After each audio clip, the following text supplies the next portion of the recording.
Kenapa batuk anak makin parah pas malam-malam?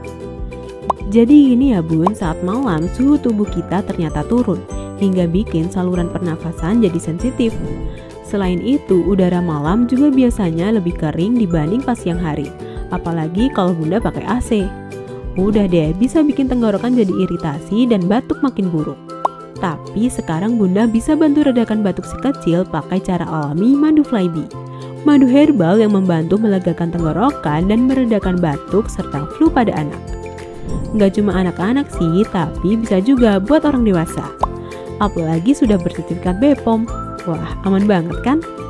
Yuk, redakan batuk dengan cara alami madu Flybi. Pesan sekarang di sini ya.